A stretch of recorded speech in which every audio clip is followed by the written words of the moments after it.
One, I'm Isha Tyagi and I'm going to teach you about force and friction. So, firstly we will discuss about motion. What is motion? Motion is the change of position of a body from one point to another. So, what is the cause of this motion? How you bring the things into motion? Like in this picture, if this boy has to pull this block towards himself, he would pull it, pulling कर रहा है ये. Okay, if he wants to move this rock away from him, he will push it. Okay, so we can say that pushing or pulling can be a cause of motion. We can bring the things into motion by pushing or pulling them. So in our daily life, we open a door by pulling it and we close a drawer by pushing it, and there are many other examples like in games also. Games like football, cricket and hockey, you hit the ball or push the ball in the required direction. And in the game like tug of war, all these men are pulling this rope towards themselves to win this game. Okay, so from pushing or pulling, what we come to know that, can we say that force is also kind of push or pull? And what else you can say about force? That force has both the magnitude and direction. So force has some magnitude like 2 Newton, 6 Newton. This is the numerical value. This shows कि force कितनी है, कम है, ज़्यादा है, जो हम force apply कर रहे हैं किसी चीज़ पे. और डायरेक्शन होने का क्या मतलब है कि force किस डायरेक्शन में अप्लाई करी जा रही है. अब फोर्स आप हमेशा उसी डायरेक्शन में अप्लाई करोगे जिस डायरेक्शन में आप चाहते हो कि मोशन हो. ठीक है. और बाकी क्या फोर्स के बारे में आप कह सकते हो कि force can change the state of motion और रेस्ट ऑफ द ऑब्जेक्ट. अगर कोई बॉडी रेस्ट पे है तो फोर्स अप्लाई करके आप उसे मोशन में लेके आ सकते हो, और अगर कोई बॉडी ऑलरेडी मोशन में है तो आप फोर्स अप्लाई करके उसे रेस्ट पे लेके आ सकते हो. सो from here we can conclude a definition of force, that force is a push or pull that when applied to an object can change its state of rest or uniform motion, or it can change the object shape or size. So force सिर्फ एक push और pull नहीं है. Force apply करने के another veg भी हैं, जैसे कि मैग्नेट्स है. मैग्नेट से भी आप चीज़ों को पुल कर सकते हो, मैग्नेट अपनी तरफ पुल कर लेती है चीज़ों को. और जैसे कि ग्रेविटी है, ग्रेविटी भी क्या कर रही है, ग्रेविटी पुल कर रही है अपनी तरफ डाउनवर्ड डायरेक्शन में हर चीज़ को. Okay.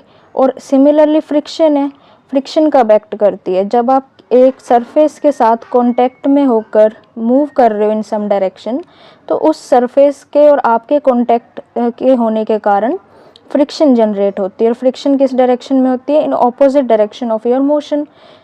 We will discuss about friction in another slides.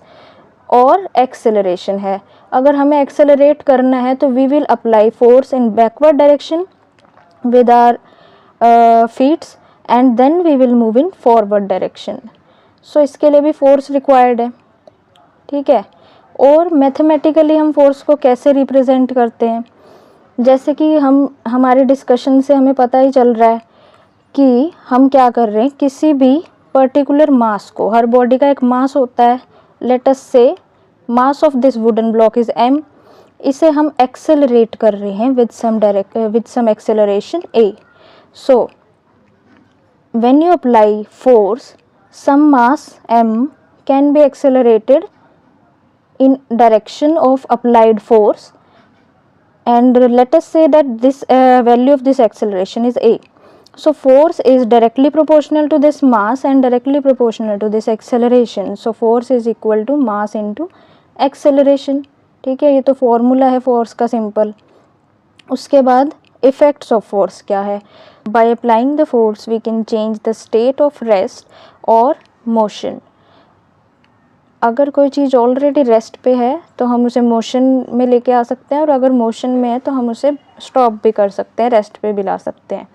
And we can change the magnitude of the velocity. Magnitude of the velocity means अगर कोई बॉडी ऑलरेडी मूविंग है विद सम वेलोसिटी v, तो हम उसे force apply करके और faster move करवा सकते हैं, या फिर और स्लो कर सकते हैं उसकी स्पीड को, और we can change the direction of motion. Direction कैसे चेंज करते हैं, जैसे कि हम गेम्स का एग्जांपल ले लेते हैं। गेम्स में हम फुटबॉल खेल रहे हैं तो वो बॉल की क्या कर रहे हैं, डायरेक्शन चेंज कर रहे हैं, बार बार उस पर फोर्स अप्लाई करके, किक करके उसको, ठीक है। And we can change the shape and size of the object.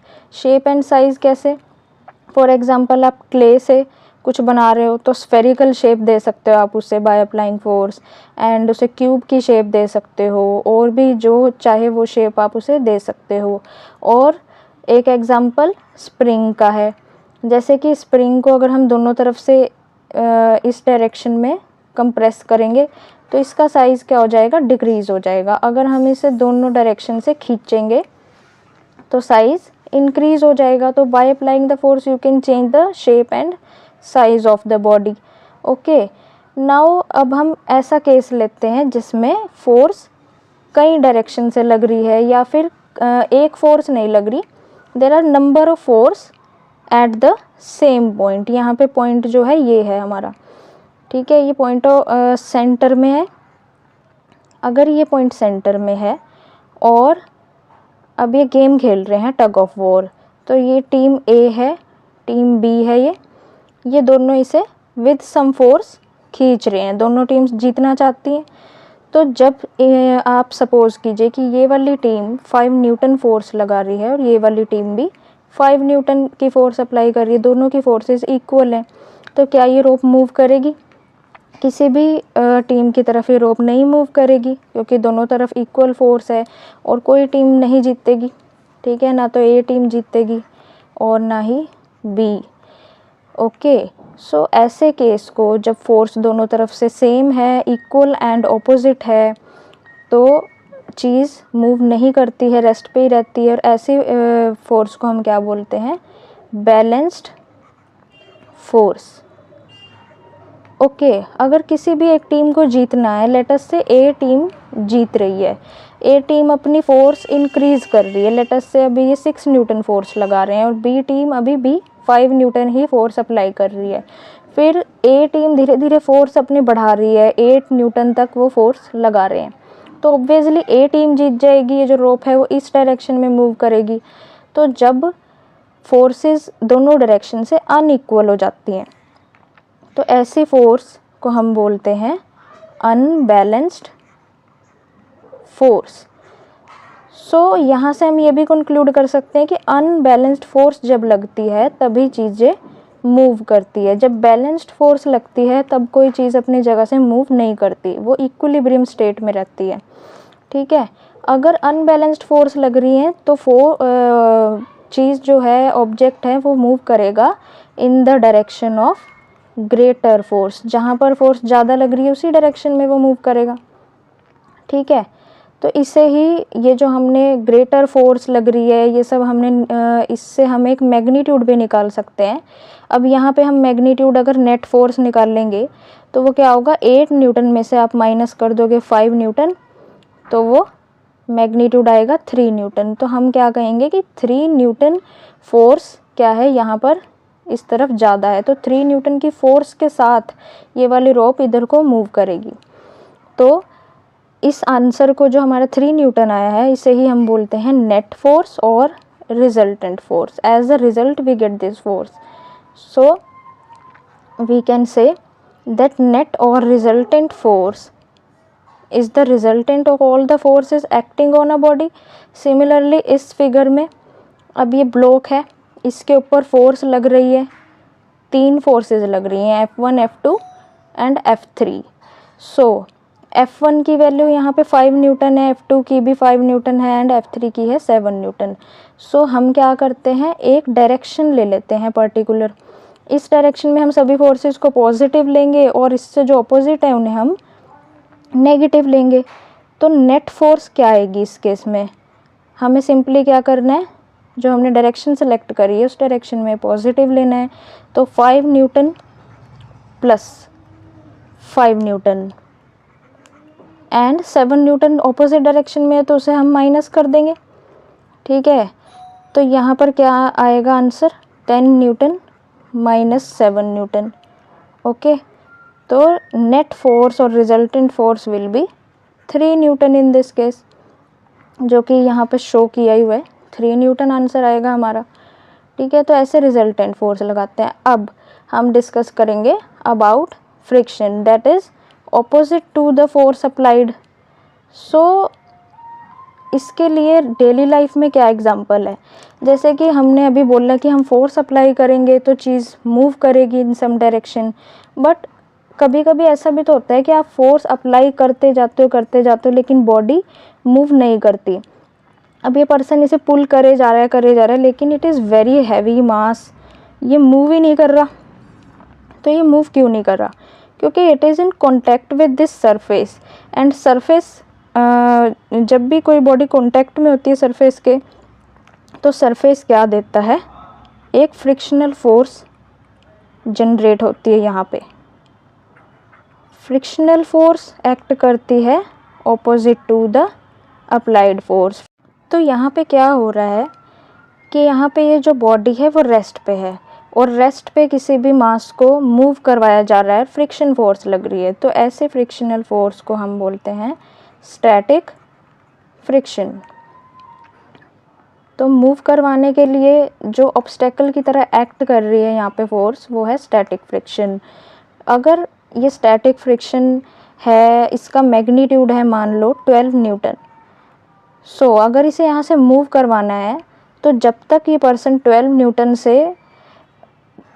से ज़्यादा, लेटस से ये 13 न्यूटन फोर्स नहीं लगा देगा, तब तक ये बॉडी यहाँ से मूव करने वाली नहीं है। ठीक है, तो इसे 12 न्यूटन से ज़्यादा फोर्स लगानी पड़ेगी तभी ये मूव करेगा। उसके बाद हम अनदर एग्जांपल्स की बात करते हैं फ्रिक्शन के। सो हमारी डेली लाइफ में बहुत सारे एग्जांपल हैं, जैसे कि चॉक बोर्ड्स के ऊपर लिखना चॉक से। तो चॉक बोर्ड जो होता है, ब्लैक बोर्ड, ग्रीन बोर्ड्स होते हैं, उन सभी का सरफेस थोड़ा सा क्या होता है, रफ होता है, जिससे आप उनके ऊपर इजीली लिख पाते हो। ठीक है, तो इस बोर्ड के ऊपर अगर हमें लिखना है तो चॉक का नेचर ऐसा होना चाहिए कि वो रफ सरफेस पे लगाते ही क्या होने लगे, टीयर अप होने लगे। वो टीयर होगी चॉक और हमें उसके ऊपर लिखा हुआ नज़र आएगा बोर्ड के। अब यहाँ पे क्या हो रहा है, ये लड़की इसे स्लाइड करके ले जा रही है।